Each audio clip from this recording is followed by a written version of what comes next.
Vous avez peut-être entendu parler de la célèbre émission américaine Jackass, dans laquelle on voyait de jeunes casse-cou effectuer des cascades délirantes dans le but de faire rire. Eh bien, ils ont fait de nombreux émules et aujourd'hui, Internet fourmille de vidéos d'action toujours plus spectaculaires destinées à bluffer leur public. Alors récemment, c'est un Auvergnat, originaire du Cantal, qui s'est lancé dans ces défis extravagants. Et figurez-vous que Jérôme Doubinck a réussi à l'attraper avant un nouvel exploit.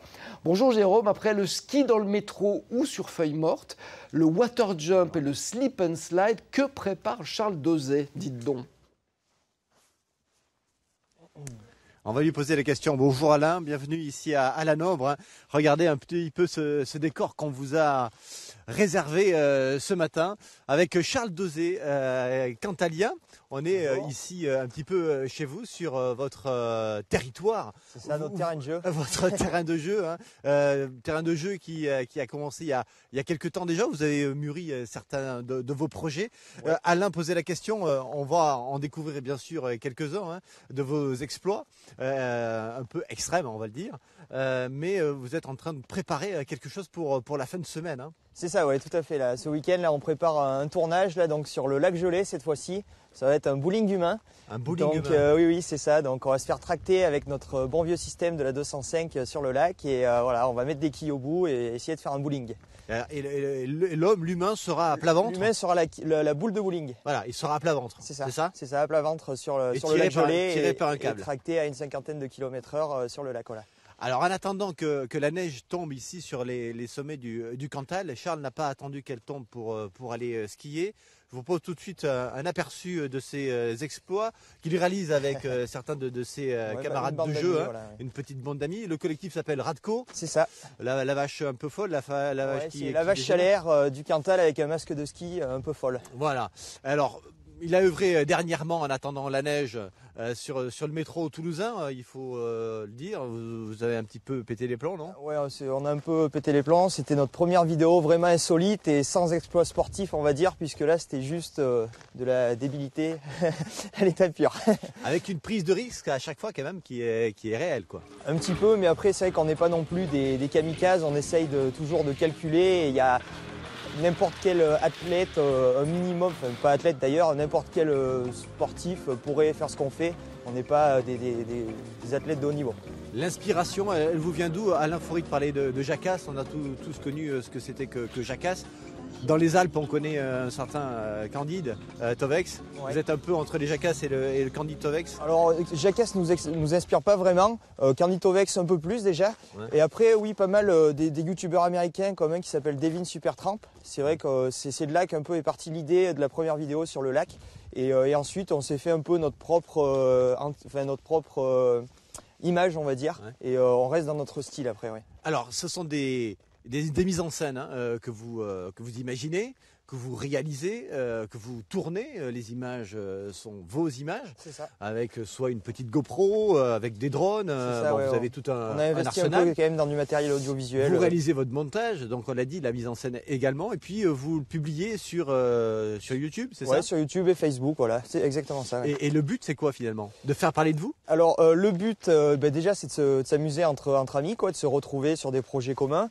Ensuite, c'est pour moi une super expérience professionnelle, quoi. Ça me permet de toucher un peu à tout, justement, rencontrer des gens, de faire de la technique. Par exemple, quand on a créé l'arbalète humaine, ça va faire du montage vidéo. Enfin, pour moi, c'est très intéressant. Des partenaires financiers. C'est ça, ouais. Voilà, par exemple, j'ai démarché beaucoup de sponsors, tout ça. Et aussi, ça nous permet aussi ça nous plaît de faire un petit peu la promotion du Cantal à travers nos vidéos, voilà. Alors la promotion du Cantal, vous la faites aussi à travers ces vidéos. On va le voir sous un autre angle. Hein. Le Cantal, quand il n'y a pas de neige, ça ne vous arrête pas. Vous chaussez quand même les skis.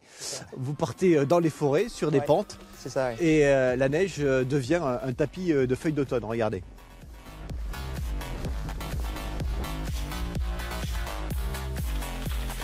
Tiens Bruno, bang, tu restes.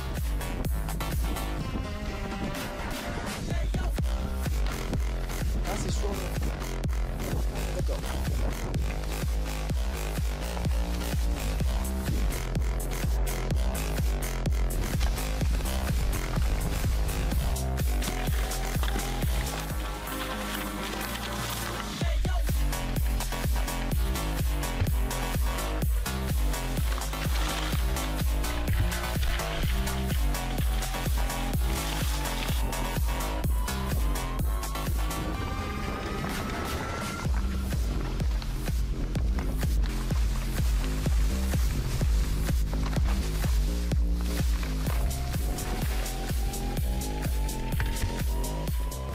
Ah non, c'est vraiment étonnant, c'est même stupéfiant. Alors dans le Cantal, on le voit pour l'instant, il n'y a pas de neige, mais on a des idées, c'est clair. Dites-moi Jérôme, comment est-ce que ces vidéos sont perçues par les acteurs du développement économique et touristique du département ?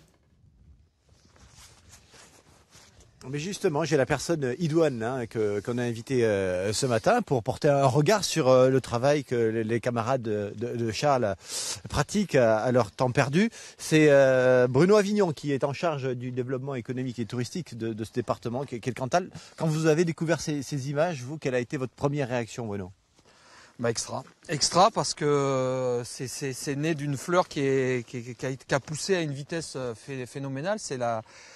C'est la force des réseaux, hein, parce que les réseaux sociaux ils ont fait un buzz sur les réseaux sociaux. Je crois sur la vidéo la plus connue, enfin la première ou en tout cas la plus connue, ça a été plus de 20 millions de personnes qui ont vu cette vidéo.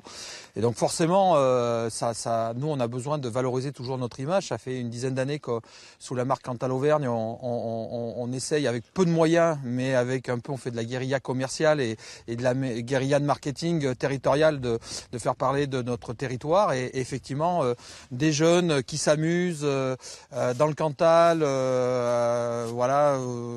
en bonne santé, joyeux, ça renvoie toujours une image positive et créative et inventif, c'est ça. Et voilà, c'est des choses qui ont tout de suite rencontré des publics et pour avoir des antennes dans le monde étudiant, que ce soit sur Clermont, mais même plus loin, des gens nous ont dit, et puis il y avait la fierté du Cantalien qui en disait, il y a des gens qui sont venus nous voir en nous disant, on pourrait dans le Cantal, c'est sympa ce que vous faites et ça nous sert parce qu'on a une image, on a de la notoriété, le Cantal, on porte le nom d'un fromage connu, donc on a de la notoriété, mais on a besoin de travailler cette image et cette image d'attirer des clientèles nouvelles pour leur dire, voilà, vous pouvez venir dans le Cantal et il y a un super terrain de jeu pour faire des activités physiques de pleine nature et ça, ce sont des formidables ambassadeurs. Et justement, vous servez justement de ces vidéos-là pour aller vous faire l'ambassadeur de ce territoire que vous défendez. Il dépoussière en quelque sorte l'image, vous le dites, il dépoussière l'image. Il dépoussière à la fois l'image, même si depuis pas mal d'années, nous aussi, l'institution, on va dire, travaille une image un peu différente, complètement dynamique, en disant, voilà, le Cantal, c'est un endroit, c'est un peu de place to be, c'est naturellement tendance. Et forcément, avec eux, ce qu'ils véhiculent, même si on ne se connaissait pas, et on leur a pas mis le grappin dessus, on les laisse complètement agir. Et dès qu'on peut s'en servir et leur donner un coup de main, on le fait. Ouais. Charles, on l'a dit, mon projet futur va naître d'ici la fin de la semaine. S'il y avait le symbole, c'est peut-être la 205 parce qu'elle est partout. On va la revoir dans les images, dans de nouvelles images. Ouais. Vous avez débuté comme ça, c'était en 2015, été 2015 avec cette 205. Voilà. Ici, on pourrait faire derrière nous du ski nautique. Mais quand il n'y a pas de flotte, vous en faites quand même sur l'herbe.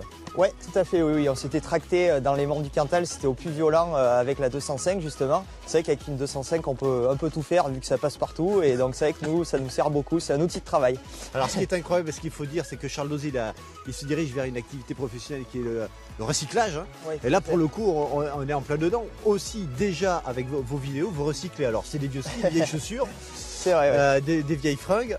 Et du vieux matos. On fait tout à coût très faible. Pour le moment, ça ne nous a pas coûté très cher tout ce qu'on a fait vu qu'on n'utilise que des vieilleries. Donc on espère que ça va continuer comme ça. C'est ce qui plaît aussi aux gens, c'est qu'on fait avec peu de moyens. Et donc ça rapproche les gens de ce qu'on fait. Et aujourd'hui, vous avez peut-être trouvé un nouveau partenaire, la personne de Bruno Avignon, qui développe... En venant sur le site, on a commencé à un peu délirer parce que et on s'est dit qu'il y avait des sites où nous on avait l'habitude de faire des opérations importantes, notamment sur Paris, où on pourrait imaginer des choses. Alors on va pas vous en dire plus parce que déjà il faut qu'on le mûrisse, ouais. Mais on vous donne rendez-vous. Je pense qu'on va faire un truc qui va être sympa. Vous avez mon numéro de portable, vous m'appelez, puis on refait une émission. Et puis en attendant que la neige tombe dans le Cantal, les stations vont ouvrir, quand même, il faut le dire, sur les sommets cantaliens comme ceux du Puy-de-Dôme dans le massif du Sancy. On n'est pas très loin. D'ici la fin de semaine d'ailleurs, les premières pistes vont enfin ouvrir. La neige est en train d'arriver et l'hiver est là. Les investissements qui ont été réalisés sur la station de Luran permettent d'ouvrir, même sans neige, une quinzaine de pistes dès ce week-end pour les amoureux qui attendent avec impatience la glisse. Grâce aux enneigeurs, aux canons à neige et à cette neige de culture. Bon vent, Charles Dosé. C'est ça. Pour vos expériences Merci. sportives. Bon vent à vous également, Bruno Avignon. Et puis on aura peut-être l'occasion d'en reparler pour de nouveaux exploits. Absolument. À très bientôt. Merci.